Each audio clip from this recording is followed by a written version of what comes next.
Okay, everybody, Matthew back with you again. We're going to do update number 2 here on our Hudson Hornet build for Frank over at Moebius. And we got some interesting things going on. So, I want to start out with the paint. I got the paint for the car. And I want to clarify some things I think I said last time. Through gravity, I think I made it sound like gravity was unable to get the correct paint color for the car, and that was wrong. Gravity had the paint code for the car and could mix the correct color for the car, but the Hudson that Frank's dad has was originally yellow, and they just mixed a whole bunch of enamel paints together and just come up with a blue paint that they liked and painted the car. So there was no actual paint code for the car.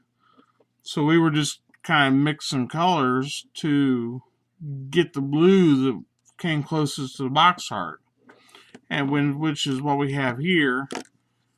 I've got 4 different blue shades. They all look the same on the camera, but they are each a different shade.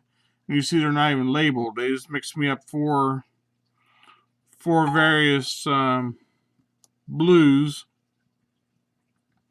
that came close to the box art of the car and sent them to me. And this one here is the one I'm going to use. It comes the closest to the car, or to the box art that I can tell. So we're going to use this one. So just to clarify that, they do have and can get all the codes for the cars and mix it for you. And they will custom mix paints for you, as you can see here. So I just want to let you know that that was a misspoke on my part. So here's what we have so far for the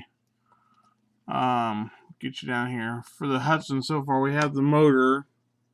I have to get close in on it for you to. I just want to focus in on our gravity sticker. So there's our motor so far. We've got some details done on it. Since Frank's dad's car didn't have the air cleaners on it, he raced it with the air cleaners off. We went ahead and drilled the carburetors open, and then I took some photo etch. Actually, I took them out of the photo etch, the spark plug. Raise up here a little bit. The spark plug looms. I used the pointer here. The 2-hole. This one here, the 2-hole loom. Here we can see it. You can see there's two missing. I used the 2-hole looms, and I sanded the end of it just a little bit to get rid of the burrs and stuff anyway, and then set them up on their end and glue them into the hole in the carburetor. Now you can see we have our butterflies in the carburetor. Of course, one of them's a little bit crooked, but you know, it's pretty tedious down in there. And of course, for out focus again. Get down here and focus in. Just about to get my fingerprints off of that. Then we have our return line for the fuel that's unburnt. The overflow fuel here, which runs back to the top of the fuel pump. The natural fuel line coming up. Last time I put a fuel filter on. This time I couldn't find anything to use for a fuel filter, so I didn't get that put on. But this time I had all the linkages, since I bought some photo etch, that I went ahead and put. You see all the linkages there for the carburetor to work, and went ahead and put rods and stuff on there, which I just about pulled my hair out putting those little, because the wire is so small it kept breaking. I went ahead and put the rods on there to actually look like it's going to make the butterflies work. You know, all that sort of stuff. It's all just for detail, so that's all on there. We have it all wired up to throttle cable. Then I put another photo etch piece out of the same, well, the same as a butterfly, just bent it and glued it to, okay, can't you see where I'm at over here, can you? Bent it and glued it, yeah, right there, and ran the throttle cable up through it, right there, and glued that, and then just ran the edge of the throttle cable through that, so it looks like the throttle cable, and just left some hanging there. And of course we put an oil filler tube in there and wired everything up and plumbed it so it kind of looks apart. And then we went ahead and cut the fan belt and put our own rubber fan belt on. Got that done, which is not even going to focus in on now. But there's the rubber fan belt on. So that's all that done. And then talking with Frank this morning, I found out that his dad had, with the interior, at some point taken out the stock bench seat for the Hudson and had gotten a seat out of a 60 Impala and put in it. And it was blue.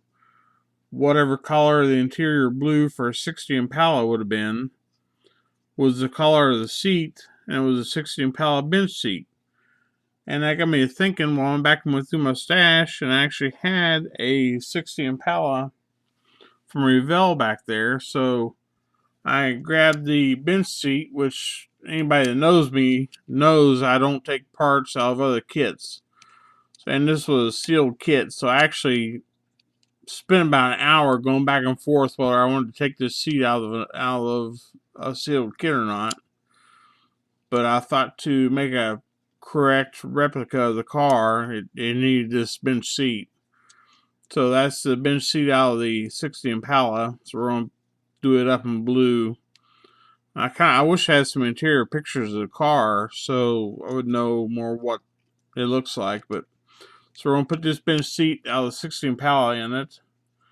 And then he's trying to give me some more information as to what more colors of the interior is going to look like. So it should be an interesting little build when we get it done. I've got some of the suspension parts and stuff here already done and ready. I'm just going to assemble a chassis, and I'll spray that all black.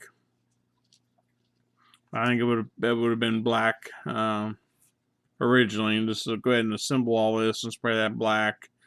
Nothing fancy on that. And then this I'll probably, I'll prime the floor pan and do, I guess I can get it up here a little bit more, and then do an overspray of blue onto that, like maybe a factory, sprayed it and oversprayed it, even though we know it was yellow and was resprayed. I'll still do it like it came from the factory blue.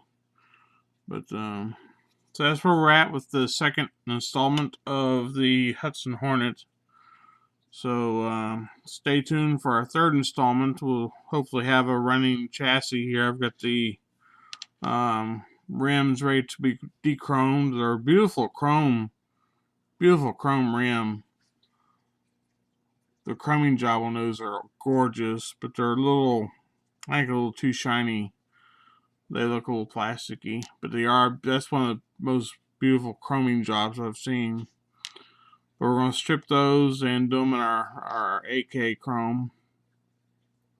And that's much we got today. So I'll go ahead and post this up and give you something to watch. So thanks for staying tuned, and we'll talk to you on the next one. Thanks for watching. Bye-bye.